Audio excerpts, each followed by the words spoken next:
Entonces voy a leerles la porción que nos habla del estanque de Betesda y quiero aclarar una serie de cositas para que mañana cuando vayan se fijen.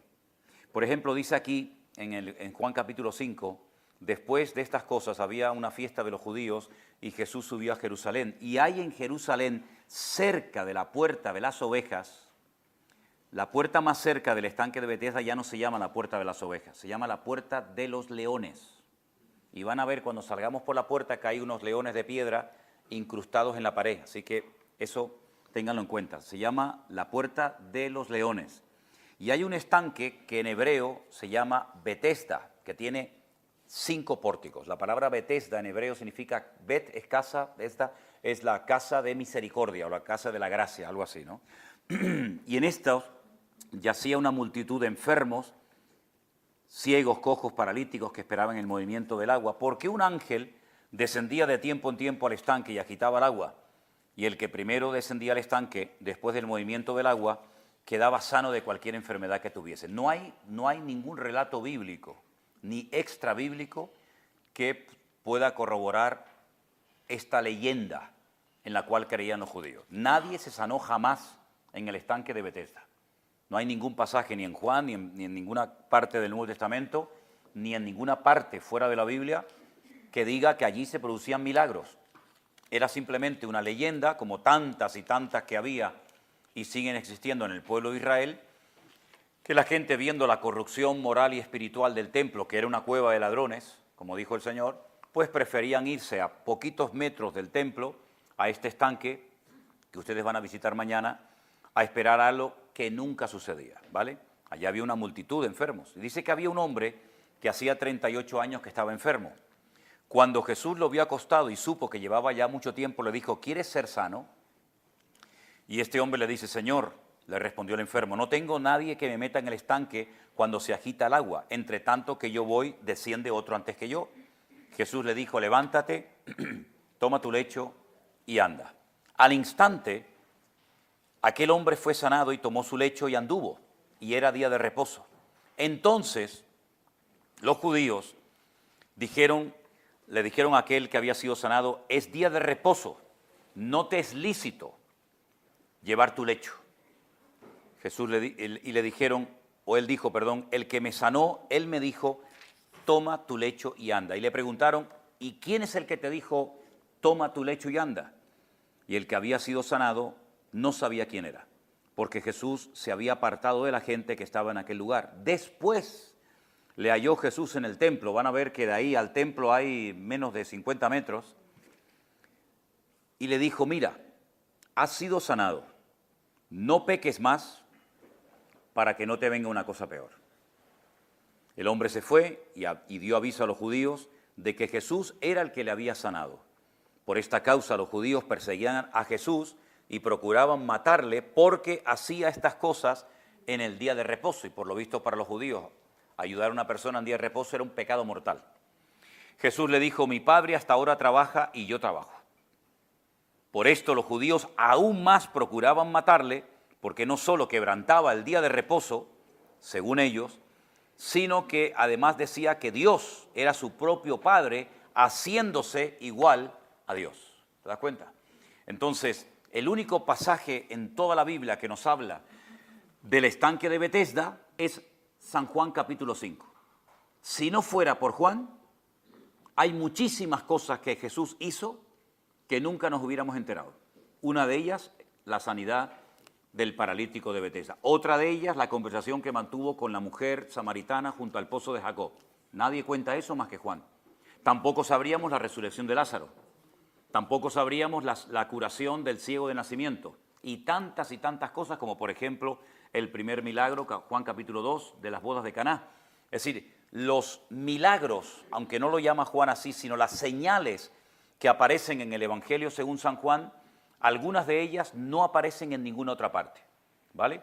Entonces, lo que Juan intenta con su Evangelio es presentarnos al Señor Jesucristo de 7 formas diferentes.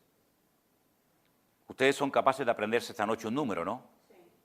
2, 4, 5, 6, 6, 9, 11. 2, 4, 5, 6, 6, 9, 11. A ver, ¿cuál es? Perfecto. 7 números y 7 palabras, ¿se pueden aprender? Para el capítulo 2 vamos a poner calidad. El Señor convirtió agua en vino de calidad. El Señor de la calidad hace todo exquisitamente, ¿no? Capítulo 4, el espacio. El Señor sana a una persona que está muy lejos, demostrando que a Él no lo limita ningún espacio físico, sino que Él traspasa el espacio y la sanidad llegó antes del que había venido a pedir por Él. Capítulo 5, el tiempo. 38 años paralítico, no se podía mover, el Señor lo sanó en un instante. Capítulo 6, camina por encima de las aguas. El Señor que domina la creación. Y en el capítulo 6, la multiplicación de los panes y los peces, la cantidad. Capítulo 9, el Señor de la vida, resucitando a un muerto. Perdón, capítulo 9 no, capítulo 9 es el Señor sobre lo que llamarían la desdicha o la mala suerte cuando sana a un paralítico, perdón, a un ciego que dice que era ciego de nacimiento. Y el capítulo 11, el Señor de la vida. Entonces tenemos el 2, la calidad, el 4, el espacio, el 5, el tiempo, el 6, la naturaleza, el 6, también la cantidad, el 9, la desdicha humana o la mala suerte, como dirán los del mundo, y el capítulo 11, la resurrección en la vida. Entonces, con estos 7 milagros o señales, tú puedes ver al Señor Jesucristo de 7 formas diferentes. Y uno dice, bueno, ya lo dijo todo, ¿no? Ya no hay manera de sorprender más a la audiencia contando más cosas de Cristo. Cuando tiene 100 años, el autor del Evangelio de Juan se va, o lo manda, mejor dicho, a la isla de Patmos, y se le presenta al Señor Jesucristo, y se le presenta de formas tan diferentes y con títulos tan amplios y variados que todavía tienen los teólogos con la boca abierta. Los títulos y las formas y las presentaciones de Cristo a Juan en la isla de Patmos superan a Mateo, a Marcos, a Lucas, a Juan, a Primera de Pedro, Primera de Juan, Segunda de Juan, Judas, Colosenses, Tesalonicenses. No hay ninguna descripción tan amplia y profunda como la que este hombre recibe en la isla de Patmos cuando está allí desterrado por causa de la palabra. Es decir, nunca terminaremos de conocer la grandeza y la maravillosa esencia y la figura de nuestro Señor Jesucristo. Y mañana vais a tener la oportunidad de estar en un lugar donde el Señor hizo un milagro espectacular. Y cuando vayamos a Galilea, ustedes van a poder estar en otro lugar del capítulo 6, donde caminó por encima de las aguas, y en Tajma, donde multiplicó los panes y los peces. Y así van a ir viendo, capítulo por capítulo, dónde se producía un milagro, dónde se producía otro milagro. Cuando estuvieron en el Monte de los Olivos, estuvieron muy cerca de la casa de María, Marta y Lázaro, en Betania, donde fue el milagro del capítulo 11. Y así, con la Biblia en la mano, puedes ir recorriendo todo este país y dándote cuenta que aquí el Señor hizo esto, aquí el Señor hizo lo otro, aquí hizo esto. Y te vas a dar cuenta, primero, de la geografía. Segundo, aquí se ve la Biblia. Aquí nosotros la leemos. Pero aquí, en cuanto sales a la calle, ya la estás viendo por todas partes. La arqueología, la literatura, en fin, todo te habla de Biblia, Biblia, Biblia, Biblia y de Dios por todas partes. Porque esta es la tierra de los profetas, esta es la tierra de los apóstoles, aquí se escribió la Biblia, aquí nació la iglesia y aquí nació, murió, resucitó, ascendió el Señor Jesucristo y aquí volverá otra vez cuando ponga sus pies sobre el Monte de los Olivos. Es decir, estás en un lugar, como veíamos hoy en el mapa ese en el museo, el ombligo. Los judíos llaman a Jerusalén el ombligo del mundo, ¿verdad? El ombligo de la tierra. Y ellos dicen que desde el Monte Moriah, donde están ahora mismo las explanadas, desde ahí Dios creó el mundo. Porque geográficamente, si analizas y ves las dimensiones y los datos que te da el libro del Génesis, aquí estaba el centro del jardín del Edén. Un extremo era el río Éufrates y Tigris, en la Mesopotamia, que lo menciona la Biblia.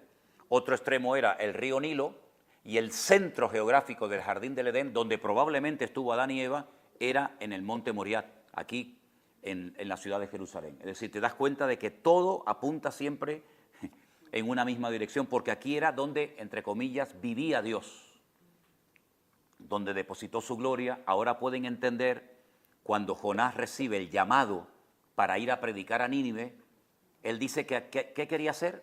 Huir ¿De quién? De la presencia de Dios. ¿Por qué? Porque en la mentalidad de ellos, Dios vivía aquí, en este círculo pequeño, y cada vez que te separaba de Jerusalén eran como grandes círculos concéntricos, y cuanto más te vas separando de Jerusalén, más te vas separando de la gloria de Dios. Entonces él se fue a Jaffa o a Jope, y él dice, allí no llega la gloria del Señor, la gloria del Señor está aquí. ¿Te das cuenta? En fin, esas cosas que llaman tanto la atención de la Biblia, ¿no? Bueno, entonces, hermanos, mañana vamos a ir allí y vamos a intentar, a ver si está abierto. Yo voy a intentar llevarlos a la mazmorra. Nadie tiene que tener claustrofobia porque está iluminada. Si quieren podemos apagar la luz para que vean lo que se siente, ¿no? Pero la mazmorra donde estuvo Barrabás, ¿vale? Tenemos que bajar una escalera. Hoy en día bajamos una escalera, pero van a ver un hueco en el techo y lo que hacían es que los tiraban.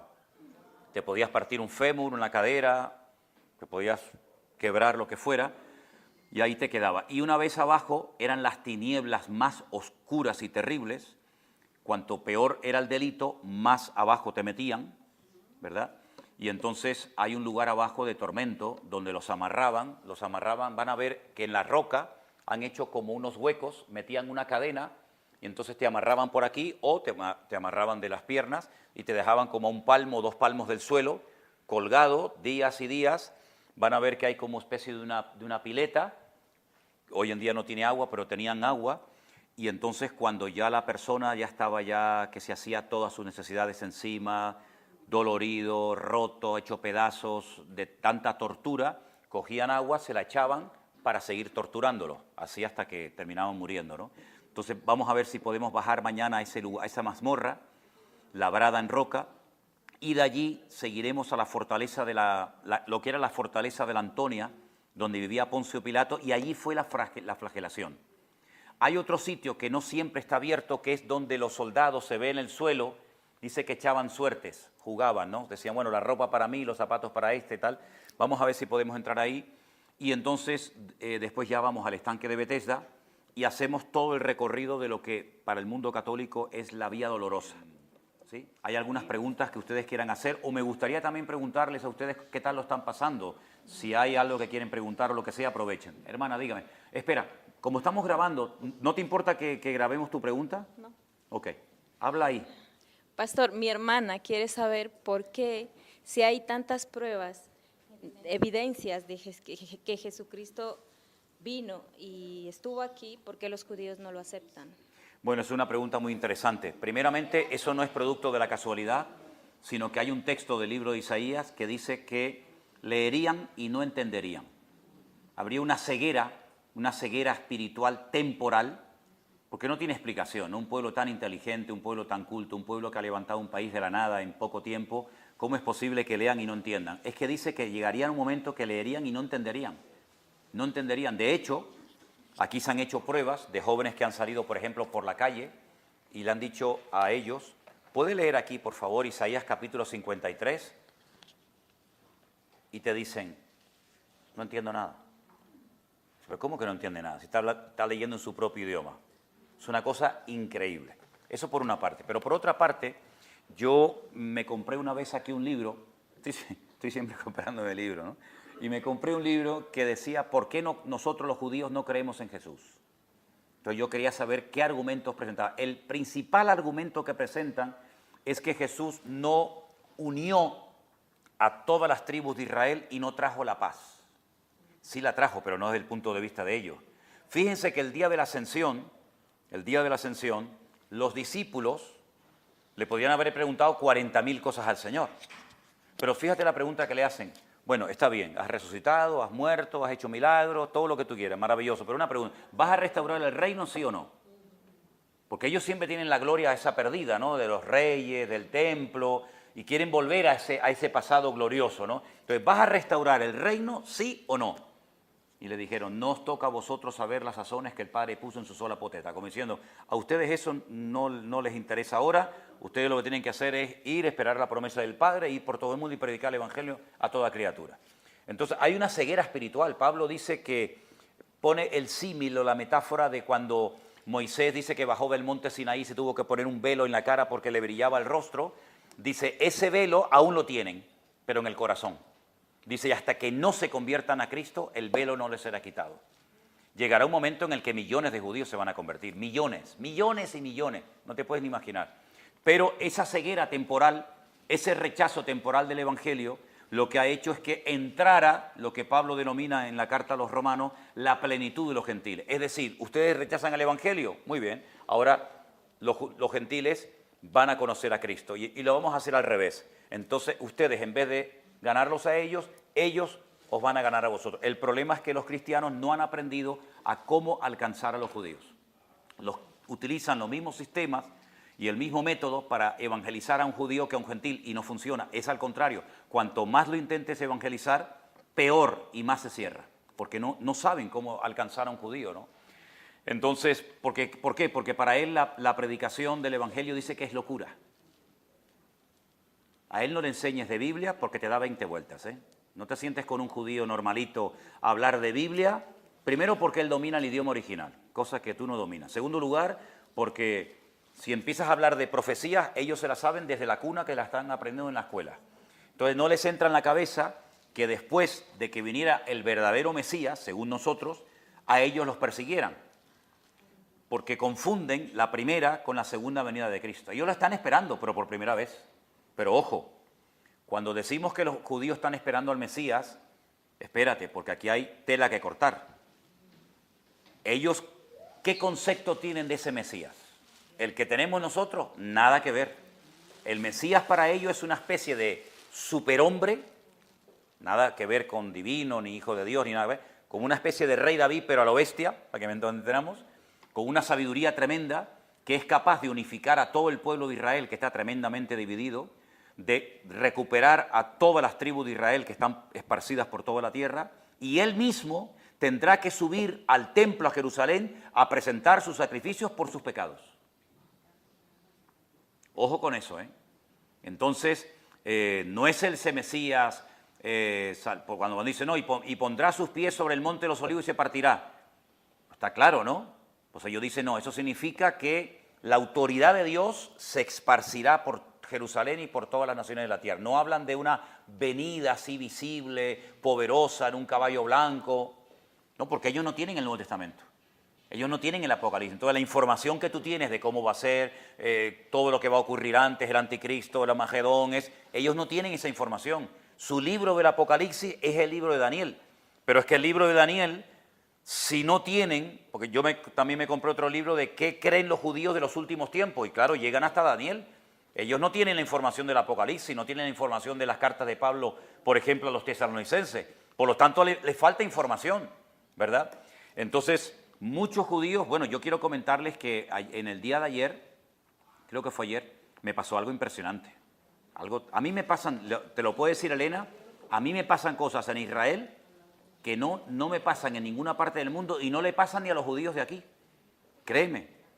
Yo estaba en el muro grabando y de repente uno, como los veis, con sus tirabuzones, con su manto de talid, con todo el kit, se me acerca, me toca así en el hombro y me dice, ¿eres cristiano? Claro, puede ser la pregunta saducea, ¿no? ¿Por qué me preguntas si soy cristiano? Claro, entonces le digo, ¿por qué me preguntas eso?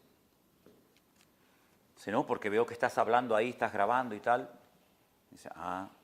Dice, mira, quiero decirte que tengo un mensaje para ti. Digo, ¿vale? Me llevó aparte y me dice, fíjate lo que me dijo, ¿eh? Dice, tú eres un hombre de gran influencia y diriges masas. Claro, te quedas así, dice, ¿este quién es? ¿Este quién es? Y me dice, dile a tu gente que esa mentira que se enseñó de que los cristianos van a ser arrebatados antes de la tribulación, eso es la gran mentira que el diablo le metió a la iglesia. Todos vamos a ser perseguidos, ustedes y nosotros. ¿O es que tú no has leído Apocalipsis capítulo 12? Y le digo, claro que he leído, y te lo digo de memoria, el capítulo entero si quieres. Y me dice, ¿quién es el dragón que persigue a la mujer? Digo, Satanás. ¿Y quién es la mujer que huye al desierto? Digo, Israel. Dice, y cuando el dragón ve que no puede destruir a la mujer, ¿qué dice el texto? Y le digo, pues dice que fue a hacer guerra contra el resto de la descendencia de ella los que guardan los mandamientos y los que han lavado sus vestiduras en la sangre del Cordero. Dice, ¿y esos quiénes son? ¿No son ustedes? Así que dile a tu gente que se preparen porque queda muy poco tiempo. Además te voy a decir algo que tú a lo mejor no has oído en mi vida. Y es verdad, ayer aprendí algo nuevo. Ellos acaban de celebrar la semana pasada el Rosh Hashanah, que es el año nuevo, primero de año, ¿vale? 5.783. Dice, eso no es verdad. Los únicos judíos que han mantenido el calendario verdadero son los judíos caraítas, que son unos judíos que vienen de otras partes, que son los únicos judíos que no guardan la tradición del Talmud, de la Haftará, del Musar, de todos esos libros ajenos a la palabra. Ellos se han mantenido solamente con Biblia, Biblia, Biblia y Biblia, nada más que eso. Y ellos tienen el calendario real, que es 200 años más que el que los judíos tienen. Y te voy a decir por qué. Estamos en el 5.983. ¿Por qué los judíos le quitaron 200 años al calendario? Porque la Biblia te relata la historia de 6.000 años y el séptimo año es el milenio, o el séptimo día es el milenio. ¿El milenio cuánto dura? 1.000 años, ¿verdad? Entonces, de Adán a Jesús hay 4.000, y de Jesús a nosotros hay 2.000, 6.000. Falta el milenio, salvo el periodo de la gran tribulación. Entonces dice, quitaron 200 años para que no se hagan especulaciones, porque estaban ya tratando de pronosticar la fecha que viene ahora, que viene mañana, que viene no sé qué. Entonces me dice, mira, y le digo, todo lo que tú me estás diciendo de Jesús, del Apocalipsis, si te oyen aquí, te van a matar. Me dice, no nos importa. ¿Qué te crees? ¿Que muchos de los que están aquí no creen en Yeshua? Muchísimos de los que están aquí creen, pero no lo dicen porque habría ríos de sangre. Así me dijo. Si nosotros estamos en el desierto, enfrente de la ciudad de Jericó, estamos almacenando comida y agua y preparándonos porque sabemos que tarde o temprano, muy pronto, todos sufriremos persecución. Nosotros le estamos vendiendo gas a algunas naciones y ya Putin nos ha hecho la cruz diciendo a estos hay que atacarlo. Y la Biblia dice que Rusia atacará a Israel. Ya sus tanques y sus aviones están en los altos del Golán, están a 1 hora de aquí o 2 horas, como quien dice, ¿no? Entonces fíjate tú cómo el Señor se está moviendo dentro de este pueblo, pero no lo pueden decir abiertamente por todas las persecuciones y por las matanzas. De hecho, nos han contado aquí que ha habido judíos que se han convertido, que han desaparecido. No se sabe dónde están, desaparecieron. La familia se los elimina. Entonces, hay que orar muchísimo por este pueblo, porque este pueblo va a recibir una revelación del Señor Jesucristo sin precedentes, hasta el punto que la Iglesia ha tenido 2.000 años para evangelizar el mundo y no lo ha conseguido. Israel en 3 años gana millones de personas, más gente en proporción que lo que ha ganado la Iglesia en 2.000 años. Imagínate a Pablo, imagínate al apóstol Pablo, imagínate ahora 144.000 judíos como el apóstol Pablo. No hay quien los pare. ¿Tú no ves la perseverancia que tienen? Con frío, con lluvia, con ganas, sin ganas, por la mañana, por la tarde, están todo el día leyendo la Biblia, orando, todo el día leyendo la Biblia, y no son convertidos. Imagínate esa persona cuando se convierte. Ellos, cuando se van a muchas iglesias, se desilusionan. Porque dice, yo oro 3 veces al día, ayuno no sé cuánto, hago esto, hago... ¿Y ustedes los cristianos? ¿Pero qué cristianismo viven ustedes? No les entra en la cabeza el cristianismo light, sin compromiso, sin esfuerzo, que la mayoría de los cristianos hacen. Entonces, por eso ellos tienen sus propias congregaciones, porque no se adaptan a los cristianos que dicen, bueno, este va al culto cuando quiere, cuando no quiere no va al culto. Tú los vas a ver a los niños. Ayer veíamos niños así chiquititos, haciendo sus oraciones desde la cuna. Entonces, es un pueblo que está en un periodo de tratamiento, pero lo que me decía él, este chico también, que es un hermano en Cristo, después incluso nos pusimos la mano por encima y oramos juntos, y me decía, es que no aprendemos, esa base de palos, a base de la vara del Señor, es la única manera de que el pueblo entre por vereda, ¿no? Así que Dios está haciendo cosas tremendas, créeme, cosas realmente tremendas, y queda poco tiempo para todo lo que va a suceder, ¿no? ¿Sí? ¿Alguien había levantado la mano, no? Eras tú, ok. ¿Alguien tiene alguna pregunta que quiere hacer en esta noche? Hermano. No se oye. Sí, pásale un segundito al micrófono para que quede ahí grabadito tu pregunta, ¿sí? Porque después la gente ve estos programas en casa y dice, ay, es que no escuchamos lo que dijeron. Dime. Buenas noches. Bueno, antes que nada, agradecer su paciencia que tiene con nosotros en este bueno, tipo. Bueno. Nos estamos pasando súper bien, aprendiendo demasiado y disfrutando demasiado este viaje. Entonces, muchísimas gracias. Amén. La pregunta es, ayer que fuimos al Museo del Templo, mostraron los planos que tienen ya para construir el nuevo templo. Mi pregunta es, ¿qué tanto tiempo han estado hablando de esa construcción y qué tanto tiempo se han estado preparando? Si eso tiene poco relativamente, o desde siempre, desde que se fundó de nuevo Israel, hace 70 años, empezaron con eso, o es algo relativamente nuevo, porque los planos se veían súper modernos. Sí. Se veían un edificio muy tecnológicamente avanzado, digamos, no nada que ver con un templo tradicional o algo así. Entonces la pregunta Bueno, es... el sueño del pueblo de Israel siempre fue poder recuperar su tierra, lo cual les parecía algo impensable. De hecho, si hoy prestaron atención al museo que fuimos, tenían casi más fe y más esperanza los pastores evangélicos o protestantes de que Israel recuperaría su tierra que ellos mismos, ¿no? De hecho, multimillonarios judíos, viendo que era imposible, oye, es que han pasado 2000 años, que no es una broma, ¿no? Ellos llegaron a plantearse comprar grandes terrenos en África y llamarlos Israel, porque ellos veían que era imposible que este país volviera a caer en sus manos, pero fue posible, ¿no? Fue posible. En pocas horas pasó de ser un país que no existía a convertirse en una potencia impresionante, ¿no? Con todo lo que porque todo lo que vemos, todas las carreteras, la luz, el agua, los hoteles, los teléfonos, los colegios, absolutamente todo no existía hace 74 años atrás. Es decir, han levantado un país de la ruina.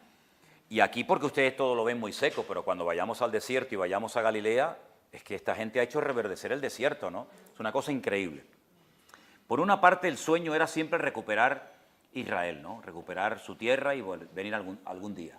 Pero el sueño de todo judío, aunque en el fondo no sea creyente del todo, es que el templo se vuelva a inaugurar. Prueba de ello es que ellos están constantemente, de hecho se visten de negro porque están de luto. No porque no tengan otra cosa que hacer, están de luto porque no tienen su templo. Dios se fue de la ciudad, ¿verdad? Entonces, cuando ellos se casan, en todas las bodas, meten una copa dentro de un trapo, un paño, y lo tiran al suelo, y lo pisan, ¡cac!, lo rompen para recordar que el templo está roto, que no existe, ¿verdad?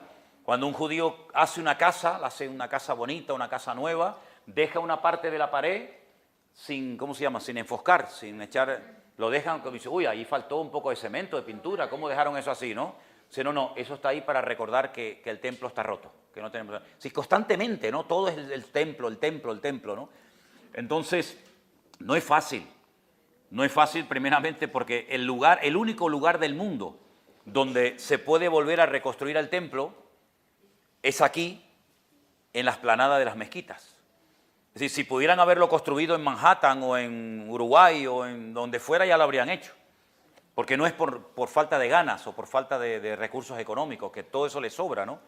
Sino es porque no se han dado las condiciones. Ahora este chico me dijo algo muy interesante ayer, ¿no?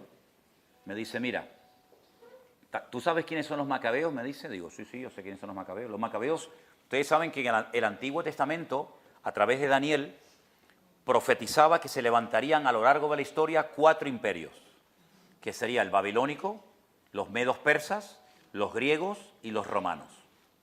Cuando Daniel escribe su libro, él está en el imperio babilónico, primero. Él llegó a conocer parte del levantamiento de los medos persas, ¿vale? Eran dos pueblos, digamos, que se unieron, los persas, que son los iraníes, y los medos, que existen hoy en día pero con otro nombre, que son los kurdos, que son los que no tienen tierra. Ellos se unieron para poder derrotar al imperio babilónico. Cuando termina el Antiguo Testamento, vemos a Babilonia, vemos a los medos persas, pero no vemos a los griegos. Y cuando abrimos las páginas del Nuevo Testamento, nos encontramos con los romanos. Ya está aquí Poncio Pilato, las legiones romanas, y uno dice, uy, pero ¿y el tercer imperio, los griegos? No aparecen en el Antiguo Testamento, porque es que entre el Antiguo Testamento y el Nuevo Testamento hay más de 400 años de historia, de silencio, que no relata nada la Biblia. Si uno quiere averiguar, si uno quiere saber qué pasó en ese tiempo, fíjate tú los griegos, de quién estamos hablando, ¿no? Alejandro Magno, etcétera, etcétera, que una influencia tremenda, ¿no? E incluso nosotros la famosa democracia, las olimpiadas y tal, pues uno tiene que ir a la historia del pueblo de Israel que se encuentra en Primera y en Segunda de Macabeos. Que los católicos en el siglo XVI le metieron esos dos libros al Antiguo Testamento para que la gente supiera qué pasó entre el Antiguo y el Nuevo Testamento. Ni los judíos metieron en sus Biblias, en el Antiguo Testamento, esa historia, porque ya se la conocen. No hace falta que me la cuenten, porque ya la sé, ¿verdad? Pero como los lectores de la Biblia no la conocían, pues los católicos dijeron, pues le metemos la historia de los macabeos, le metemos la historia de Judith, que es la que se acuesta con el enemigo, le corta la cabeza y tal, la heroína del pueblo de Israel, para conocer qué fue lo que pasó. Los macabeos no se llamaban así, tenían sus propios nombres, Simón, Judá, etc. Eran una familia de varios hermanos y se llaman macabeos porque la palabra macab significa martillo, los que golpean al enemigo, a los griegos. Vale, entonces, ¿qué ocurre? Profanaron el templo de los griegos, lo convirtieron en un gimnasio. Antíoco Epifanes, que fue uno de los... Porque ustedes saben que cuando Alejandro Magno murió, él era homosexual. Él no dejó descendencia. Entonces, ¿qué ocurre? Cuando se muere Alejandro Magno, no hay descendencia. Entonces, el mundo dominado por Alejandro Magno lo parten en cuatro, a sus cuatro generales. Creo recordar que eran Casandro, Seleuco, Ptolomeo y Lisimaco. Esos cuatro nombres. Esos cuatro generales se repartieron el mundo. Uno de ellos le tocó lo que es hoy en día Israel. Y entonces cuando él viene aquí, él profana el templo. Y él coge un cerdo, lo degolla y va al lugar santísimo, derrama la sangre y pone una imagen de sus dioses, de Júpiter, de Mercurio, en fin, los dioses que fueran en aquella época. Jesús dice, cuando veáis la abominación desoladora, la profanación del lugar santísimo, sabéis que el tiempo está corto, ¿no? Entonces, el templo, cuando llegan los romanos, no lo profanan, sino que lo destruyen. Y ya el pueblo de Israel se queda diciendo, ¿y ahora? Se inventaron, porque esa es la cruda realidad, se inventaron que las oraciones iban a sustituir a los sacrificios, lo cual es mentira, porque sin derramamiento de sangre no hay perdón de pecados. Como no pueden derramar sangre porque no hay templo, ¿y ahora cómo hacemos? Pues ahora a las 7 de la mañana, la oración de Shacharit, hacemos una oración enorme, un montón de salmos, un montón de versículos y tal. Y la oración de la Minjá, que es la de la tarde, a las 3 de la tarde, pues hacemos un montón de oraciones. Y la oración de Arbit, que es la última de la noche, un montón de oraciones. Entonces tienen un libro así, que lo llaman el Sidur, dice, ¿ahora qué me toca? Ahora me toca esta oración, este salmo y este salmo. Y claro, se la aprenden de memoria. Es como el Dios te salve María, llena eres de gracia, Señor. No, ya lo sabíamos de memoria tantas veces que lo hicimos, ¿no? El rosario, te lo sabes de memoria, 3 bolitas del Padre Nuestro, 4 de Santa María. Pues ellos exactamente igual. No es que vamos a rezar el rosario ahora, ni mucho menos, pero bueno, pues a modo de referencia, ¿no? Entonces, ¿qué ocurre? Ellos, su ilusión es el templo. Siempre tuvieron la ilusión, pero no tuvieron ni el lugar, ni los recursos, ni la capacidad económica, ni intelectual para poder hacerlo. El Museo del Templo es relativamente moderno. Ya lo tienen todo listo. Las piedras, los que pasearon anoche conmigo, ¿no les enseñé unas casas que tienen todos números en la fachada? Sí. Los que vinieron conmigo, ¿se acuerdan? Sí. No sé si ustedes lo vieron. No. Yo les llevé a los hermanos a dar un paseo anoche a un montón de casas que tú cuando ves la fachada pone 1, 2, 3, 4, 5, 345, tú dices, Dios, pero pintaron toda la pared, claro, porque esas casas no estaban ahí. Esas casas estaban en la otra punta de la ciudad y entonces el dueño dijo, no, yo me quiero ir a vivir allá. Entonces vamos a quitar las piedras, las tengo que enumerar para saber después dónde las pongo y cuando las colocaron está la 1, la 2, la 3, la 4, la 500, la 1000, están todas numeradas. Así se va a construir el templo, con piedras prefabricadas, piedras que no se van aquí de pim, pam, pam, pam, no se puede hacer ruido en el templo, tienen que venir todas despacito, sin ruidos, como un gran puzzle o rompecabezas, aquí va la 1, aquí va la 2, aquí la 3. Entonces, ¿dónde están esas piedras? En el fondo del Mar Muerto. Ahí están. Piedras kosher, piedras que no se han utilizado para nada.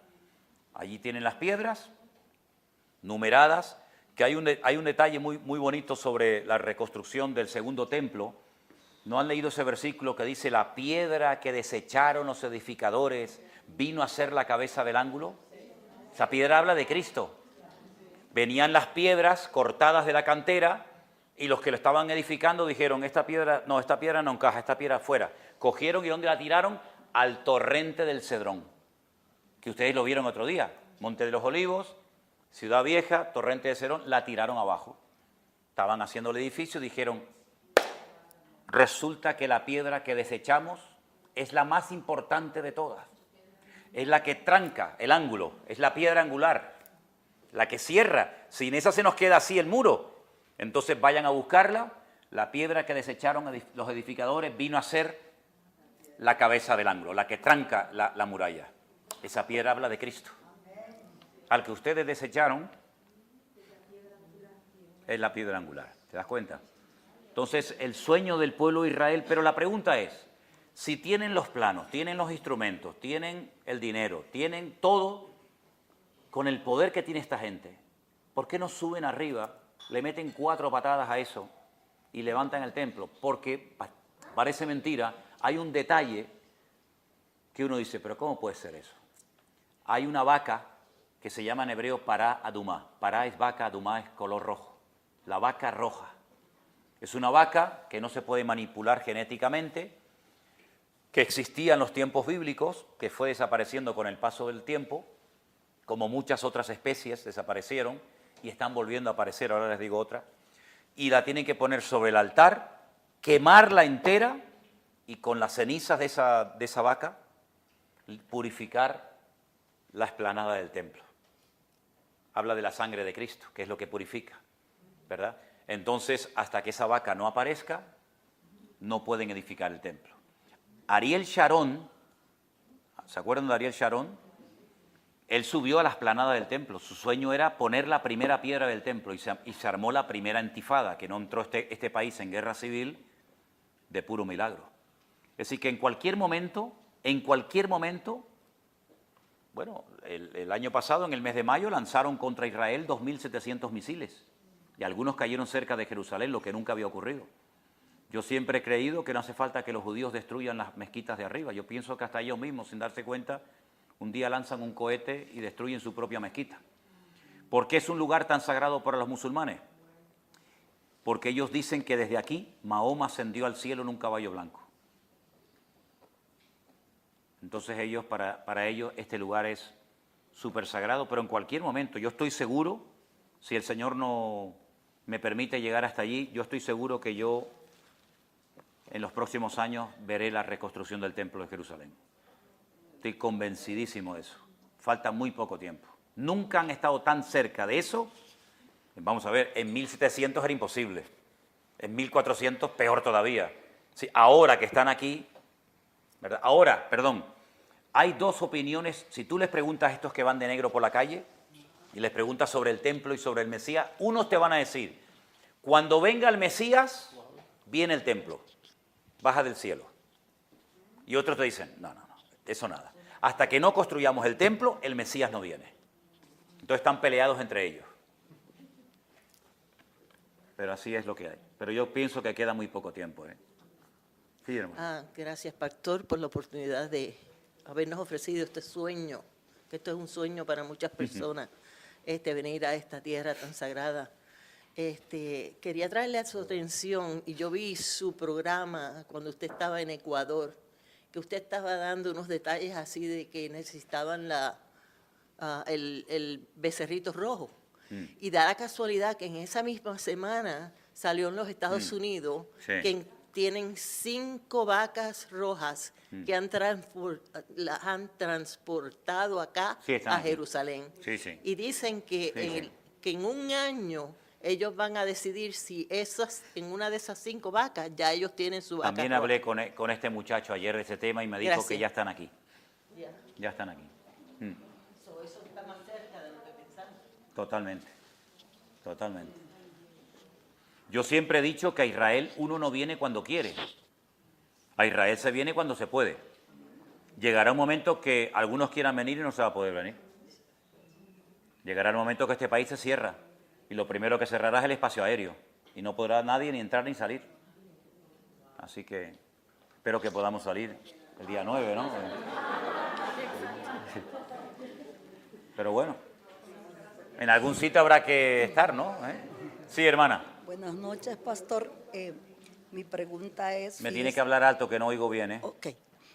Mi pregunta es, fíjese que yo tengo una hermana cristiana también que piensa de que el arrebatamiento para los hijos de Dios va a ser después, dice ella, después del milenio. No sé en qué se basa ella, pero yo quiero... Pregúntale a ella a ver qué dice. pero yo quiero Porque a mí siempre me preguntan por lo que dicen los demás, yo digo, oiga. Pero es ahí donde yo tengo una duda también. Mire, hermana, ¿usted sabe sinceramente la opinión o la teoría de que los cristianos van a ser arrebatados antes de que las cosas se pongan bravas? O la gran tribulación. ¿Sabe quién inventó eso? Un cura. Okay, ¿Cómo? Sí, mire, yo decía lo siguiente, porque esto no lo saben ni muchos pastores, fíjense lo que le digo. Durante siglos no se podían añadir comentarios a la Biblia. Bueno, esta Biblia que yo tengo no tiene ningún comentario, pero por ejemplo en las páginas atrás ves que tienen, ¿cómo se llama? Concordancias, tienen mapas. Esto era una falta de respeto durante siglos. Durante siglos no se le podía poner nada, ni los titulitos, ¿sabe? Que pone aquí manifestación del hombre de pecado, nada, la Biblia pelada, capítulos y versículos y nada más. No se podía hacer nada.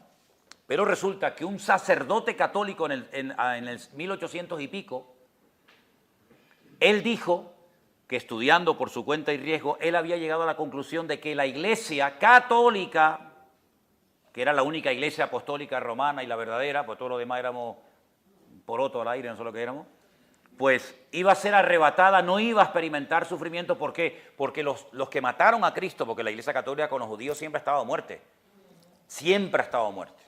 No ha habido, salvo algunas excepciones, la historia de la Iglesia Católica siempre condenó al judío por ser deicida, por los que mataron a Dios. Y Martín Lutero, el que hizo la gran reforma, las peores barbaridades que se han escrito en la historia contemporánea contra el pueblo de Israel las escribió él, que están escritas en una catedral de arriba abajo, diciendo que había que quemarlos vivos, que había que torturarlos, que había que quemar sus sinagogas, pero cosas terribles, terribles. A mí me han llamado de Alemania y me dicen, oye, pues es verdad lo que tú dijiste. Yo estoy ahora mismo en la fachada de Alemania, de una de las catedrales, y todo eso está escrito. Y eso lo utilizó Adolf Hitler para decir, miren, el padre de la patria espiritual, mira lo que decía esta gente, hay que matarlos a todos. Es increíble, la historia es tremenda. Pues resulta de que ese cura dijo que los que tenían que pagar caro lo que habían hecho con Cristo eran los judíos, y por lo tanto los católicos no iban a estar, la iglesia no iban a estar. Ah, bueno. Entonces hubo un señor llamado Scofield, que era un gran teólogo protestante, que dijo, wow, esto es tremendo, ¿eh? Los cristianos no van a estar en la tribulación. Entonces, él fue el primero en la historia que se atrevió a poner comentarios dentro de la Biblia, a pie de página, ¿no? Como hoy en día es normal, en la Biblia Thompson, en la Biblia Plenitud, etc. Y claro, cuando los cristianos evangélicos veían que el señor Scofield dijo aquello, dijeron, oye, Scofield no es cualquier cosa, ¿eh? Scofield es un señor que sabe mucho de la Biblia. Bueno, vamos a ver, usted sabrá mucho de la Biblia, pero usted no puede sacar cosas de la Biblia. Como hace poco uno por ahí dijo que Cristo venía en tal fecha y después tuvo que salir a pedir perdón. ¿Vale? Entonces, los cristianos leyeron aquello y dijeron, pues ya está, nos vamos. La gran tribulación para los judíos, que se aguanten por ser malos, por ser asesinos, no sé qué, no sé cuánto. Pero ¿qué creían nuestros hermanos antes de que el señor Scofield pusiera en la Biblia? ¿Qué creían? ¿Cuál era la teología cristiana a lo largo de la historia? Que nos van a perseguir, que vamos a estar siendo perseguidos. El que quiera vivir piadosamente sufrirá persecución. Es más, en la carta, quien la haya escrito a los hebreos, dice que cuando llegaba el momento de pagar el rescate para que los liberaran, decían, no me pagues el rescate, pero es que te van a matar. Es que yo quiero que me maten, porque voy a tener más recompensa en el cielo si me matan como mártir que si tú me pagas la recompensa. Fíjate el concepto que tenían los cristianos. Pablo dice que él y sus compañeros de ministerio se habían condenado a muerte. Es como si ustedes quieren viajar conmigo, quieren trabajar conmigo, ¿sí? Todos vamos a morir en algún momento, ¿eh? Un día te va a tocar a ti, otro día a ti, Timoteo, otro día a ti, Lucas, otro día a fulano y otro día a mí. Así que antes de que nos condenen, nos condenamos todos a muerte, ¿eh? Estamos todos condenados, es cuestión de días. Ese era el concepto con el que vivían los cristianos. Entonces, esa idea que es totalmente antibíblica, de que la iglesia no va a pasar por ese periodo de la historia que se llama la Gran Tribulación, eso es rotundamente falso. Lo que no podemos decir es que Noé y el arca de Noé representa a la iglesia. Pues ¿cuántas veces decimos, no, la iglesia es como Noé, ¿sí? La iglesia es como Noé, como el arca. ¿Y Noé qué pasó con Noé, mi niño? Noé no pasó por el diluvio. Se lo comió todo. Y el Señor le dijo, métete dentro del arca para que no te haga el diluvio. Tuvo que prepararse, pero el diluvio se lo tragó todo. Entonces, ¿cuándo el Señor ha dicho que el que se convierte no va a ser perseguido, no va a ser maltratado? Es que es muy, muy diferente el cristianismo nuestro aquí ahora a un hermano nuestro en Afganistán, o un hermano nuestro en Corea del Norte. ¿Saben cómo se saludan los chinos cuando se conocen entre ellos? Hermano, ¿cuántas veces has estado en la cárcel? ¿Cuántos latigazos llevas tú encima? Mira, yo llevo 35, yo 80. Esa es la forma como se saludan los hermanos allí. El cristianismo no siempre ha sido popular y querido. El cristianismo ha estado bañado en sangre de toda la historia de la humanidad. Pasa que esa teoría vino muy bien. Nos vamos. Sí, nos vamos a donde nos vamos. Entonces los cristianos, por supuesto, que han sido siempre perseguidos. Y el pueblo de Israel ha sido perseguido. ¿O es que queremos ser del pueblo de Israel cuando nos interesa para las bendiciones, para la recompensa, para la prosperidad, pero luego a la hora de pagar el precio como que no queremos ser conscientes de ello? Así que, hermano, esa es la realidad. Claro, después del milenio, que es la segunda resurrección, pero eso es otro tema diferente, eso no tiene nada que ver con el arrebatamiento de la iglesia. Bueno, hay un libro por ahí que se escribió que se explica, ¿no?, de lo que creemos de la séptima trompeta. Pablo no dice esto, y aquí os digo un misterio. No todos dormiremos, es decir, no todos vamos a morir, pero todos seremos transformados en un momento y en un abrir y cerrar de ojos. A la final trompeta, se tocará la trompeta y los muertos en Cristo resucitarán primero, y luego nosotros, los que vivimos, los que hayamos quedado, no precederemos a aquellos a la final trompeta. Y uno dice, ¿cuántas hay? Pues hombre, hay 7, pero primero vienen los 7 sellos. Y si es a la final trompeta, la séptima, pues mira a ver lo que pasa en el primero, en el segundo, en el tercero sello. Y Pablo dice que es a la final trompeta. Dice, yo os digo un misterio. Nosotros que habremos quedado hasta la venida del Señor. Estoy agradecida por esa aclaración, porque sé que mi hermana lo va a escuchar y va a quedar más que clara. Gracias. Bueno, y si no le queda clara, pues allá ella. Vamos a ver, a mí me gustaría con toda honestidad decir, hermano, no se preocupen, nosotros nos vamos, no nos van a perseguir. Vamos a ver, pero a ver, ¿quién se pone, Señor, que me persigan, que me maten, que me apaleen? Yo no oro por eso. Oramos, Señor, protégenos, Señor, cuídanos, Señor, guárdanos. Pero, hijo, es que yo no te puedo enseñar lo que nos dice la Biblia. Y yo te digo una cosa, prefiero decirle a la persona, prepárate para lo que viene, que decirte no te va a pasar nada y después te viene y dice, usted me tomó el pelo y me engañó.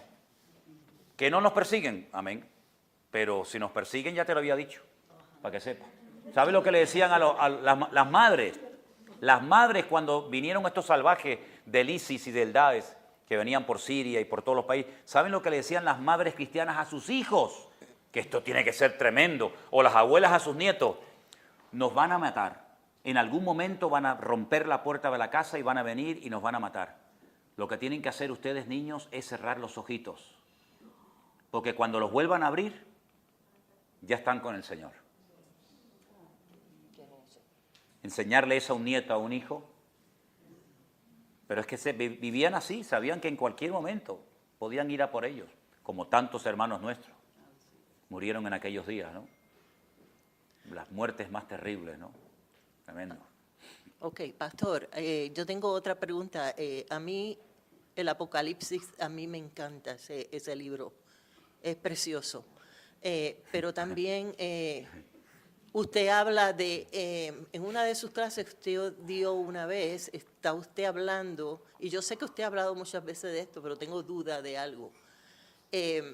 Cuando la gente pregunta que si cuando venga el Espíritu Santo la iglesia se va a ir o el Espíritu Santo se va a ir, pero usted dice, cuando se levante Miguel, entonces que va a venir la gran tribulación. Pero, ¿de dónde? ¿De Israel o de la protección de todos los que tienen que ver con el amor a Cristo. Bueno, vamos a leer la Biblia, si le parece, a ver qué le suena a este texto, ¿no? Ahora, Pablo en 2 de Tesalonicenses da una información cronológica. Ustedes saben, como te decía el otro día, que la Biblia no está en orden cronológica. Por eso a veces uno se hace un lío, ¿no? Diciendo que es primero Moisés, Abraham, Gedeón. Pero en este caso, este capítulo 2 de 2 de Tesalonicenses está en orden cronológico y dice aquí: con respecto a la venida de nuestro Señor Jesucristo y nuestra reunión con Él, os rogamos, hermanos, que no os dejéis mover fácilmente de vuestro modo de pensar, ni os conturbéis, ni por espíritu, ni por palabra, ni por carta, como si fuera nuestra, en el sentido de que el día del Señor está cerca. Dice, nadie os engañe en ninguna manera, porque no vendrá. ¿De qué está hablando Pablo? De la venida, de la segunda, evidentemente, ya la primera se haya producido. No vendrá sin que antes venga la apostasía, la pérdida de valores, la anarquía espiritual, el relajo total, ¿verdad? Y se manifieste el hijo de pecado el hijo de pecado, el hombre de pecado, el hijo de perdición. Dos cosas, tiene que venir el Señor, pero no va a venir hasta que venga la apostasía, que ya está, y se manifieste el hombre de pecado o el hijo de perdición. Por eso yo siempre digo, hoy no va a venir el Señor. Y me dice, uy, hermano, el Señor puede venir en cualquier momento. No, Señor, yo se lo voy a demostrar. Si mañana cuando nos levantemos no estamos aquí, sino que estemos en la gloria, les tendré que pedir perdón a todos. Pero yo les voy a demostrar que mañana por la mañana estamos aquí. Esta noche no va a venir el Señor Jesucristo. Uy, hermano, eso es muy fuerte lo que usted... Bueno, denme 24 horas de chance, de confianza. Porque la Biblia dice que Él no va a venir hasta que se manifieste el hombre de pecado o el hijo de perdición. Entonces yo sé que ahora no va a venir el Señor. Porque no se ha manifestado este personaje. Otra cosa es cuando se manifieste. Y podamos reconocer por los datos que nos da la Biblia, decir, este es el anticristo, porque podemos saber quién es y quién no es. Sí. Pero como no se ha manifestado, hoy no va a venir el Señor y probablemente mañana tampoco. Pero fíjate lo que dice. Ese hombre de pecado o hijo de perdición se opone y se levanta contra todo lo que se llama Dios o es objeto de culto. Tanto que se sienta en el templo de Dios haciéndose pasar por Dios. Una clara referencia a la reconstrucción del templo de Jerusalén. Porque si se sienta en el templo de Dios, no está hablando de que se va a sentar encima de la iglesia. El templo de Dios para los judíos hace 2000 años era el templo. Por lo tanto, lo va a profanar otra vez. Por eso dijo que cuando veáis la abominación desoladora, el que lee entienda. Y dice, ¿no os acordáis que cuando yo estaba todavía con vosotros os decía esto? Ahora vosotros sabéis lo que lo detiene. No, pero ¿cómo podían saberlo ellos? Y los cristianos hoy en día no lo saben. Sabéis lo que lo detiene a fin de que a su debido tiempo se manifieste. Y dice, porque ya está en acción el misterio de la iniquidad, solo que hay quien al presente lo detiene hasta que él, a su vez, sea quitado de en medio. Y entonces se manifestará aquel inicuo a quien el Señor matará con el espíritu de su boca y destruirá con el resplandor de su venida. Inicuo es otro término que utiliza ahora Pablo, cuyo advenimiento o aparición es por obra de Satanás con gran poder, señales y prodigios mentirosos. Es decir, aquí son como los eslabones de una cadena. Cristo tiene que venir, pero no va a venir hasta que se manifieste el hombre de pecado, el anticristo, y se produzca la apostasía. Pero a su vez, ese hombre de pecado no se puede manifestar hasta que algo que lo detiene sea quitado. Claro, ahí ha habido todo tipo de especulaciones a lo largo de la historia. A mí me enseñaron en la escuela bíblica, las asambleas de Dios, que era la iglesia. La iglesia era lo que impedía que el anticristo se manifestara. Cuando la iglesia se ha quitado de en medio, automáticamente este hombre tiene carta blanca para manifestarse. Y a mí un día se me ocurrió por decir y preguntar lo siguiente, digo, una pregunta. Aquí dice que es él, artículo masculino, singular. ¿La iglesia qué es, masculina o femenina? Porque si él es el esposo, y yo soy la esposa, la iglesia es esposa, la iglesia es novia, la iglesia es ella, no es él. ¿O esto qué cosa es? Claro, cuando le hice al maestro esa pregunta, me dijo, hoy es tarde, mañana te respondo, y nunca me respondió. Porque se enseñan las cosas, pero no se comprueban ni se demuestran. Entonces, por ahí otro un día se atrevió a decirme, no, mira, es que el profesor a lo mejor ese día estaba un poco tal, es el Espíritu Santo, Manuel. El Espíritu Santo es lo que detiene a la iglesia. Cuando el Espíritu Santo se ha quitado de medio, entonces se manifestará el anticristo. Digo, muy bien, muy interesante. Una pregunta, ¿me lo puedes demostrar con la Biblia? Exacto. Que si me lo puedes demostrar con la Biblia. ¿Dónde dice la Biblia que el Espíritu Santo no va a estar durante este tiempo? No, es que no va a estar. Digo, bueno, no, vale, de acuerdo, no va a estar. Pero lo tendrás que demostrar, ¿o qué? Aquí es como porque tú lo dices. No, que el Espíritu Santo habita en la iglesia. Digo, eso es mentira. ¿Cómo que es mentira? No, señor. El Espíritu Santo estaba en Génesis 1:1 y la iglesia no existía. En el principio creó Dios los cielos y la tierra estaba desordenada y vacía, y el Espíritu de Dios se movía sobre la faz de las aguas. Y no hay iglesia, ni Israel, ni vaina, y allí estaba el Espíritu de Dios. O el Espíritu Santo no es Dios. Correcto. Pues claro, por ahí se ha dicho que el Espíritu Santo es una persona. Pero claro, como una persona, pues claro, las personas no están siempre en un sitio o en otro. Pero si el Espíritu Santo es Dios, que creo que es Dios, Padre, Hijo y Espíritu Santo, el Espíritu Santo estaba ya, antes de que Adán y Eva existieran, estaba ya allí, moviéndose el Señor. Entonces no me digan a mí que el Espíritu Santo necesita la presencia de la iglesia para estar en la tierra, como si el Espíritu Santo dependiera de la iglesia, cuando yo creo que es al revés, que será la iglesia la que depende del Espíritu Santo y no el Espíritu Santo depende de la iglesia. Entonces ya se enfadó conmigo y no me dirigió más la palabra.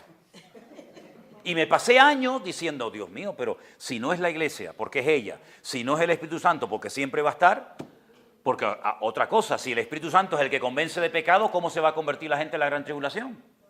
¿O es que no se convierte la gente en la gran tribulación? Millones y millones. Correcto. No le dijo un anciano a Juan en la isla de Patmos, esta multitud que nadie puede contar de todas las naciones, pueblos, tribus y lenguas, ¿estos quiénes son? ¿Y de dónde han salido? Y Juan dice que lloraba y decía, yo no sé, Señor, yo no sé quiénes son estos. Y le dice el anciano, estos son los que han salido de la gran tribulación y no han manchado sus vestiduras. Si estos son millones de gente que se ha convertido por la influencia de los 144.000 judíos convertidos, por el ministerio de los 2 testigos. Esto es una multitud impresionante. ¿Y quién los convenció de pecado a esa gente? Si no es el Espíritu Santo. Entonces resulta que en el libro de Daniel, capítulo 12, que es el capítulo profético de los últimos tiempos, dice, y en aquel tiempo será libertado tu pueblo. Y en aquel tiempo se levantará Miguel, el gran príncipe que está de parte de los hijos de tu pueblo.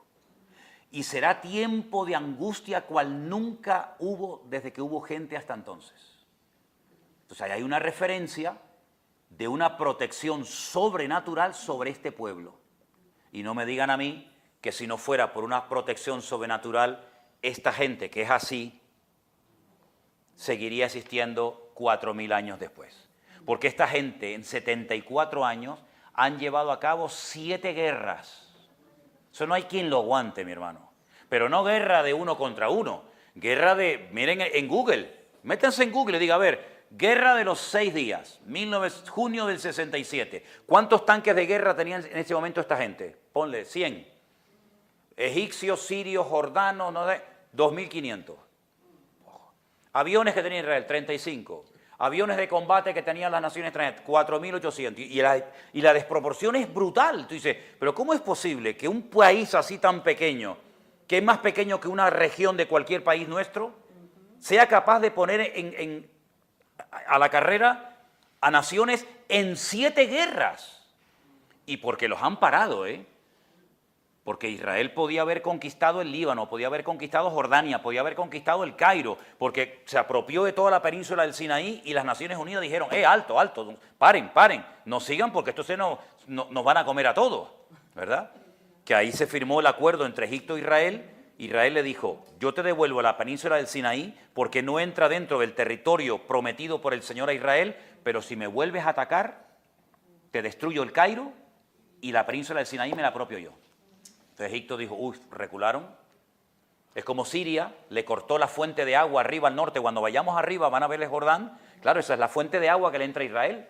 Esto no es un país que llueve mucho. Como le cortes el grifo, aquí se muere la gente de hambre o de sed. Claro, hoy en día tienen potabilizadoras por todos lados. Pero durante años el lago de Genesaret era la fuente de agua que tenía la gente para beber. Israel atacó Siria porque le hicieron un dique de contención. La segunda vez le volvieron a construir un dique de contención. Israel le dijo, si la tercera vez te ataco, te destruyo Damasco para siempre. Y como hay una profecía que estos saben, la conocen, que Damasco dejará de existir y será arrasada, le dijeron, ¿la hacemos ahora o la hacemos un poquito más adelante? Cuando tú me digas, ¿eh? Israel le dijo, Israel tiene un protocolo de guerra que se llama el protocolo Sansón. Y eso está escrito, todo el mundo lo sabe. Israel no puede esperar a ser atacado, sino tiene que atacar primero, porque como te ataquen, te destruyen. Israel le dijo a Siria, le dijo a Irán, tenemos armamentos nucleares que te dejamos el país así, como la tabla de la mesa, te lo dejamos plano. Si tus montañas son así, te dejamos el país así plano. Es decir, si tú nos destruyes, en la guerra morimos todos, como Sansón, que murió en batalla, pero no vas a celebrar la victoria. Por eso le tienen un pánico tremendo a Israel, las naciones árabes. Entonces, hay una protección sobrenatural sobre este pueblo. Es que es imposible. Vamos a ver, si el año pasado, en el mes de mayo, solamente en el mes de mayo, le lanzaron a Israel más de 2.000 misiles, hermano. Correcto. Y no murió nadie. Pero si había misiles, que ustedes los pueden ver en internet, los franceses, los periodistas franceses llegaron a la franja de Gaza y veían a los terroristas de Hamas y toda esta gente que lanzaban ¡fum!, los misiles contra un edificio que viven allí 500 personas y el misil hacía así, se daba la vuelta y explotaba en el terreno de ellos. Decía, pero, y los franceses le decían, pero mira que son malos ustedes, tú no sabes apuntar, viejo, apunta para allá. No, si yo apunto. Y ellos decían, es que el Dios de ellos es más fuerte que el nuestro. Aquí hay un conflicto espiritual. Aunque aquellos tuvieran todo el armamento que quisieran, no podrían. ¿Por qué? Porque, mira, hay un pacto donde Dios ha dicho que este pueblo, hasta que se convierta y acepte a Cristo, a las buenas o a las malas, nadie lo va a poder destruir. Si alguien destruye a Israel, Dios es un mentiroso. No cumplió con su promesa.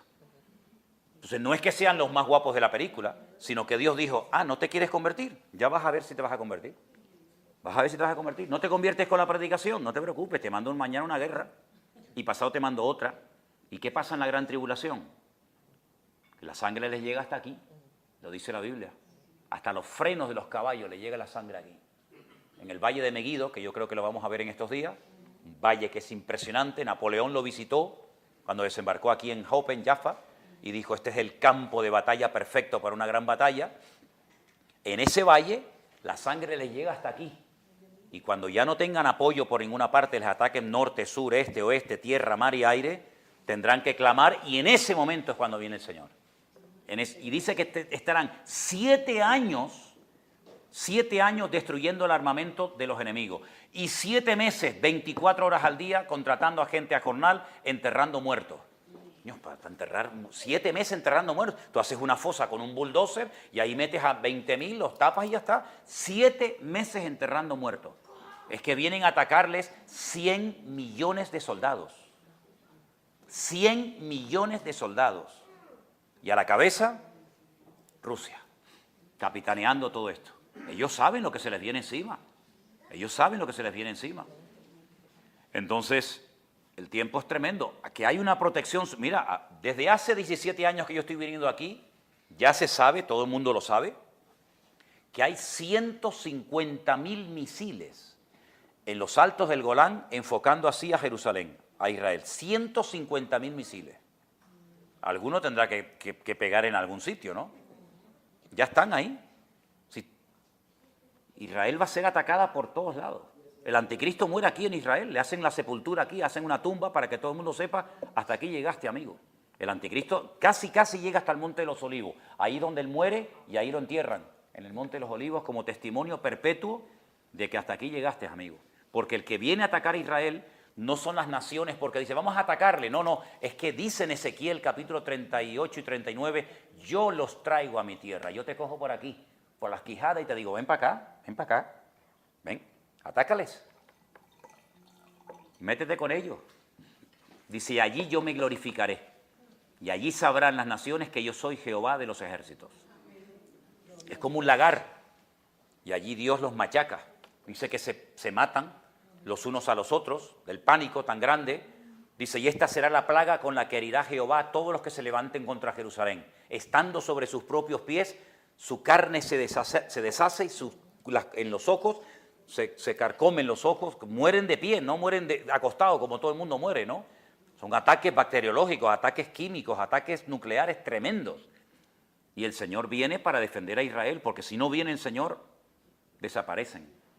Porque es la última oportunidad del diablo para destruir a Israel. Es la última oportunidad que le queda. 100 millones, ustedes no son 10 millones, 100 millones de personas. Eso es una barbaridad. Así que lo bueno de todo esto, ¿saben lo que es? Lo malo que se va a poner todo. Eso es lo bueno. Y vamos a ver cosas tremendas. Y Europa, donde nosotros vivimos, que siempre es anti-sionista, anti-judía y defensora de los enemigos, pues de ahí se levanta el anticristo. De ahí se levanta.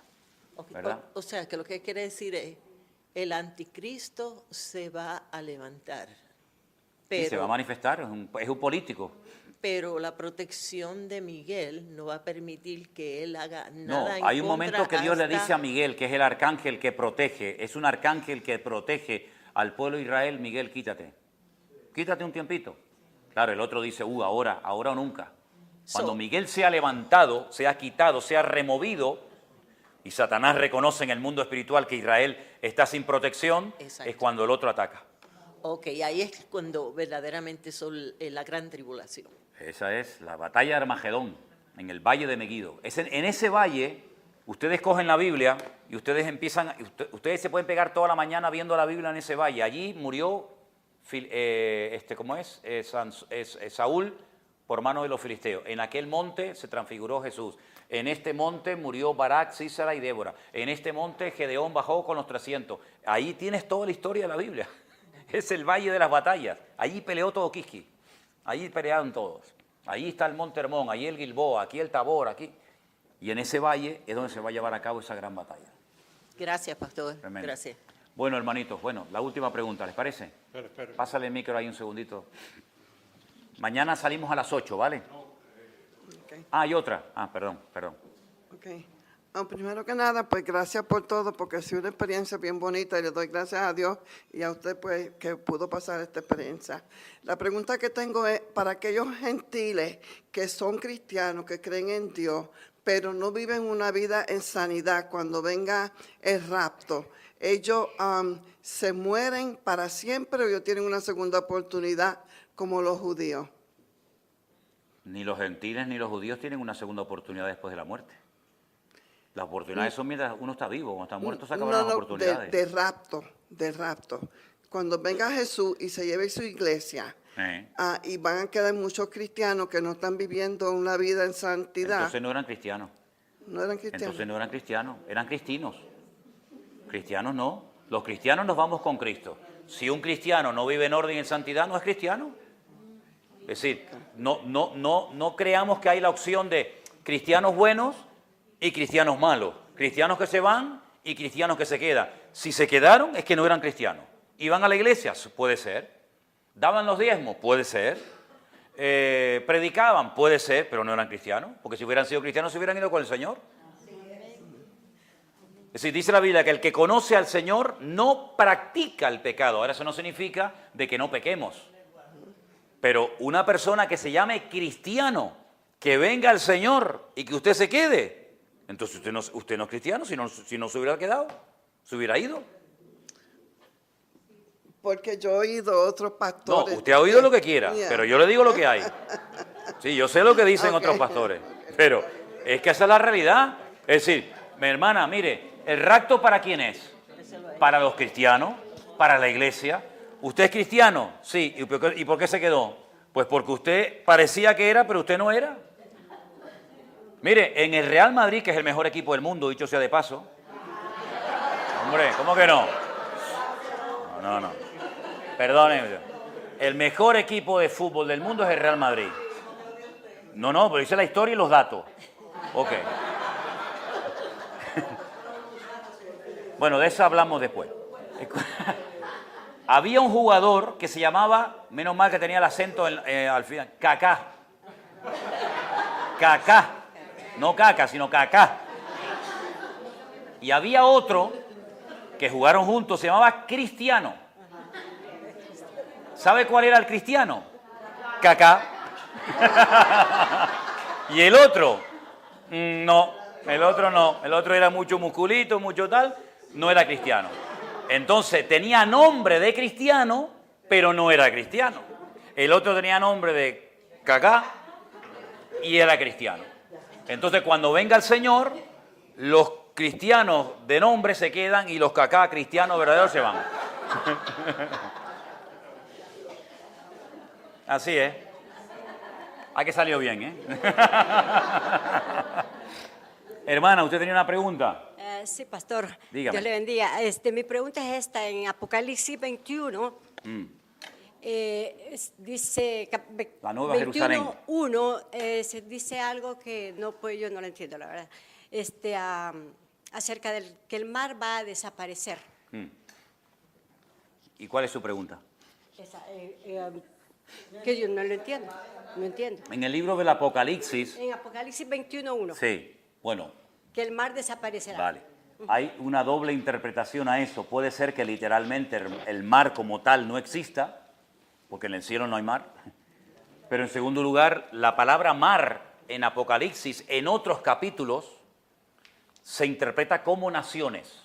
Cuando dice que se levanta de entre el mar, más adelante dice que se refiere a las naciones de la tierra. No habrá naciones, no habrá gobiernos como tal. Así que puede tener una doble interpretación. Que no exista el mar, que conocemos todos, los océanos, ¿verdad? O también se refiere a que no habrá ya organización de naciones como las conocemos nosotros en la actualidad hoy en día. ¿Sí? Porque dice que habrá un mar de cristal. Todo será diferente. Todo será distinto. Incluso dice la Biblia, a ver quién entiende esto, que cuando Él venga, cuando el Señor venga, en el día de cuando pone los pies sobre el monte de los olivos, no será de día ni de noche, sino es un día que solamente Él conoce. No será de día ni de noche. Pues si no es de día, tiene que ser de noche, y si no es de noche, es de día. No, ni una cosa ni otra. Pero ¿es que acaso los días de la creación eran igual que los nuestros? No, porque la Biblia dice que en el principio Dios vio que la tierra estaba desordenada, vacía, tal, y dijo Dios, sea la luz. Primer día, día primero, porque se juntan los cardinales con los ordinales, que eso es único. Uno no dice voy al piso primero o al piso, o usas numerales o cardinales, ¿no? Pero en la Biblia, porque no es el día primero, sino es un día.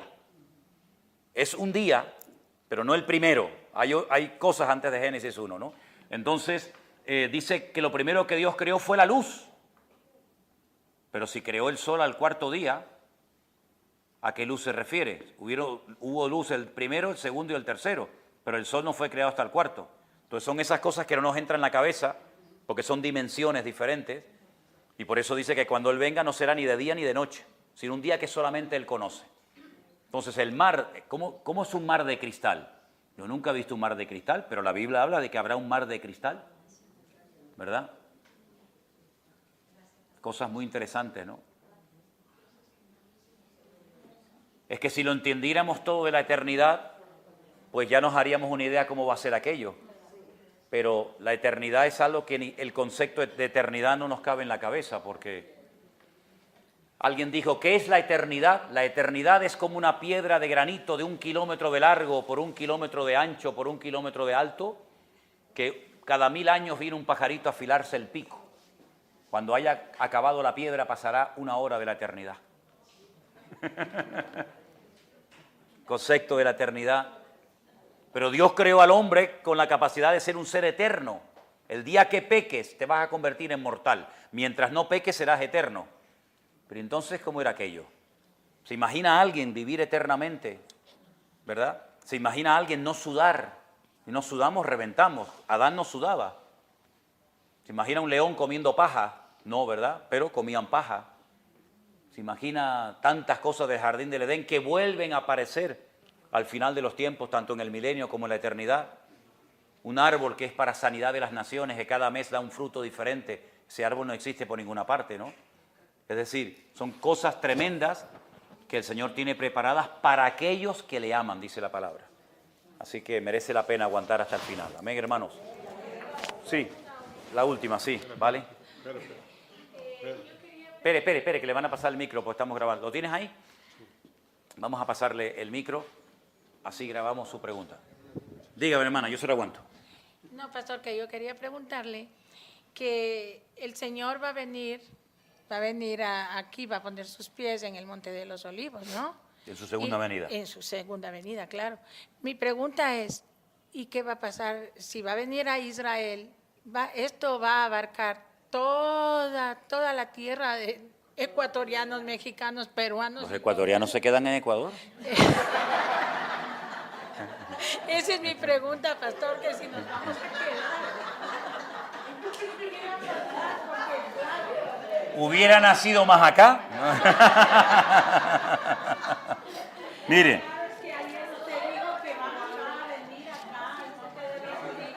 Sí. Mire, hagamos algo. Entonces, ¿para qué se van? ¿Para qué se van entonces? Mire.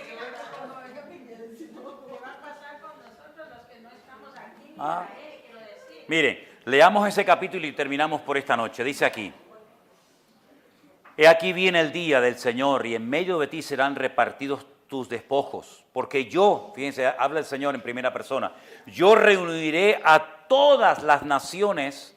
Ahora, cuando hablamos de todas las naciones, hay que entender que la Biblia habla en términos de geografía bíblica. Solamente la Biblia habla de África, de Europa y de Asia. América no se menciona para nada, ni siquiera los americanos, los gringos. ¿Vale? No, es verdad, ¿no? América no entra dentro de la profecía bíblica, ni Centroamérica, ni Latinoamérica, sino las profecías hablan de las naciones y se refiere a las naciones de los 3 continentes, ¿no? Es que en esos momentos no parecía nada de eso, era África, por eso la famosa tradición de los magos de Oriente, que uno era negro de África, el otro de Asia, el otro de Europa. También, eso también es verdad, pero también es verdad que la Tierra, aunque era una, la Tierra era una y no había 5 continentes como hoy en día era una, se resquebrajó por las placas continentales y se formaron los continentes que parece como que encajan cuando uno los ve en el mapa, ¿verdad? Eso fue después del diluvio, que se separaron, por eso uno ve gente de la otra punta del mundo que dice, uy, ¿cómo se parecen tanto estos a aquellos y cómo los incas construían pirámides que solamente las hacían los egipcios? Son esos grandes misterios, ¿no? Pero dice que Él reunirá a todas las naciones para combatir contra Jerusalén. Y la ciudad será tomada, y las casas van a ser saqueadas, y las mujeres van a ser violadas. Después de esto, después de esta guerra tremenda que es la batalla de Armagedón, saldrá Jehová, saldrá el Señor, ¿no? Peleará con aquellas naciones como peleó en el día de la gran batalla. Y entonces, a raíz de la batalla, versículo 4 dice, y se afirmarán sus pies en aquel día sobre el monte de los olivos, que ustedes ya lo han visto, que está enfrente de Jerusalén. Claro, cuando uno lee esto y no sabe la geografía, pero tú ya sabes, ¿verdad?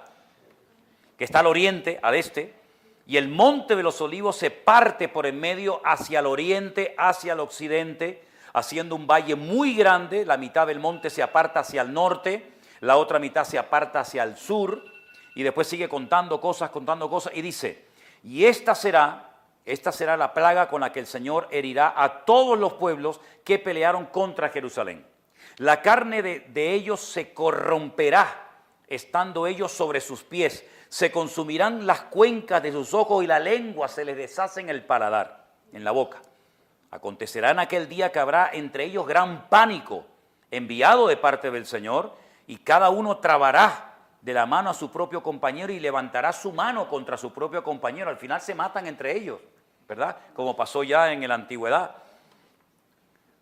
Judá también peleará en Jerusalén, y todas las riquezas de las naciones de oro, plata, ropas, etcétera, en gran abundancia, se juntarán. Y todos los que sobrevivieren, porque no va a morir toda la humanidad, todos los que sobrevivieren de las naciones que vinieron contra Jerusalén tendrán que subir de año en año para adorar al Rey, a Jehová de los ejércitos, y a celebrar la fiesta de los tabernáculos. ¿Habéis visto en estos días en la tumba de David cómo están con las maderas, con las tablas, con las... Entonces, aquí hay un detalle espectacular. Aquí hay un detalle espectacular. El Señor nos está dando a entender, más o menos en la época en la que aparecerá y pondrá sus pies sobre el monte de los olivos. En la época de los tabernáculos. Porque previamente la Biblia dice que cuando termine la batalla habrá tal multitud de cadáveres, de muertos, que no dará tiempo de enterrar a todas esas multitudes, y el Señor llama a las aves de los cielos para que coman carne de reyes y de gente importante.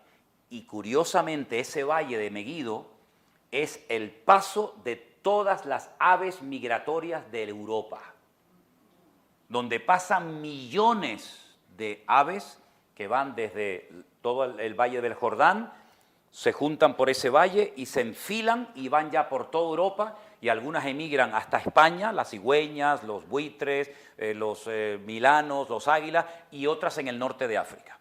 Entonces, más o menos te está dando a entender la época en la que va a ocurrir todo esto, y dice, y acontecerá que los que no suban a Jerusalén para adorar al Rey, a Jehová de los ejércitos, no vendrá sobre ellos lluvia. Y si la familia de Egipto, menciona a los egipcios, que no quieran subir, sobre ellos no caerá la lluvia. Esta será la plaga con la que el Señor herirá a las naciones que no quieran subir a celebrar la fiesta de los tabernáculos. Luego se volverá a celebrar la fiesta de los tabernáculos, pero fíjate qué interesante. Ahora te contesto a tu pregunta, no me he olvidado. Hay 3 fiestas que los judíos por obligatorio cumplimiento tienen que cumplir. Una es en la primavera, marzo, abril, generalmente en el mes de Abib, Tel Abib, Abib significa primavera, la Pascua. 50 días después viene la fiesta de Shavuot o de Pentecostés, que es cuando recibieron la ley, y casi al final del año, como estamos ahora en octubre, la fiesta de los tabernáculos. En Pascua el Señor muere. En la fiesta de Pentecostés derrama su Espíritu Santo, pero ¿y en tabernáculos qué pasó? Esa es. En esa época, y dice, y vendré y pondré mi tabernáculo entre vosotros, y yo seré vuestro Dios, y ustedes serán mi pueblo.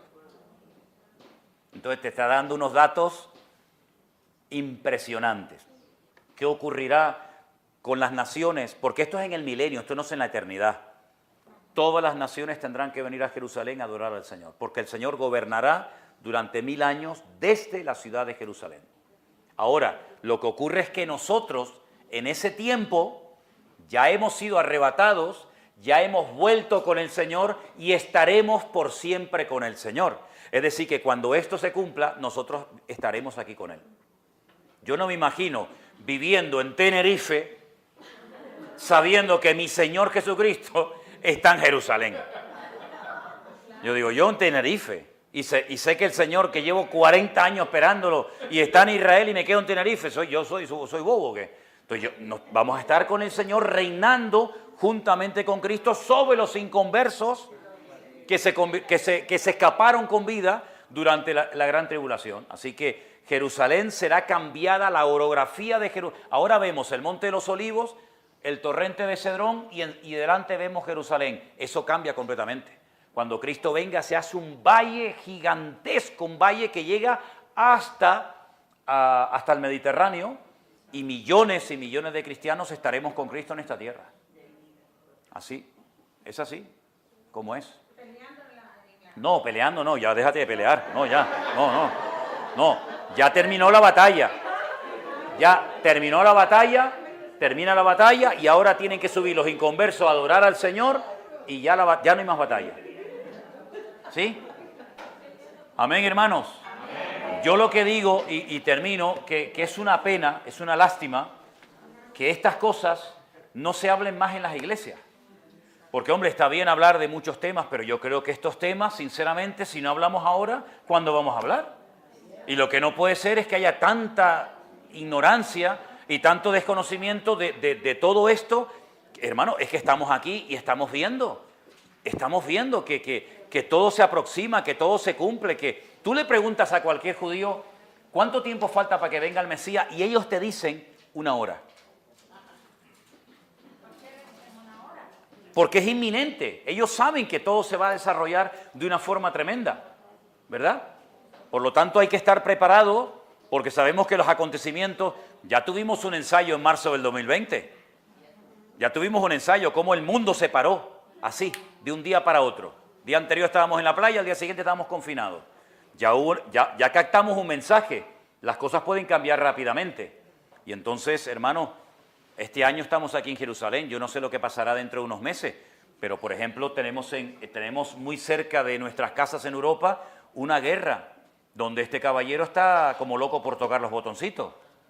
Y ha dicho que como me hinche mucho las narices, toco 2 o 3 botones. Y ya me contarás tú a mí, si el personaje este toca 2 o 3 botones, pues yo qué sé, el mundo cambia otra vez. Porque si este toca el botón, el otro también lo va a tocar. Hoy voló un misil nuclear por encima de Japón.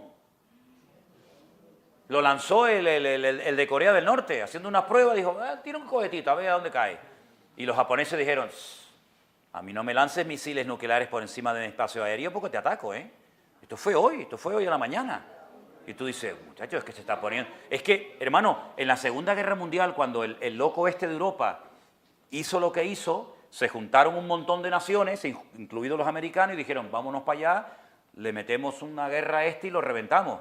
Sí, pero es que un judío que se llamó Albert Einstein dijo, si se emplea armamento nuclear, la próxima guerra será con palos y piedras. Porque no es que yo tengo 1000 soldados y tú tienes 4000 y a ver quién puede más. No, es que en una guerra nuclear todos pierden. Y después se queda la Tierra 70, 80, 90, 1000 años sin poder ser habitada, porque queda totalmente contaminada. Y hoy por hoy, en este momento, hay armamento nuclear para destruir el planeta Tierra 5 veces. Tú dices, ¿cómo puede ser eso? ¿Cómo puede ser eso? Putin acaba de colocar...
un submarino que es único en el mundo, no lo tienen ni los gringos, enfrente de las costas de Ucrania, que te lanza un misil nuclear y puede recorrer bajo agua 10.000 kilómetros.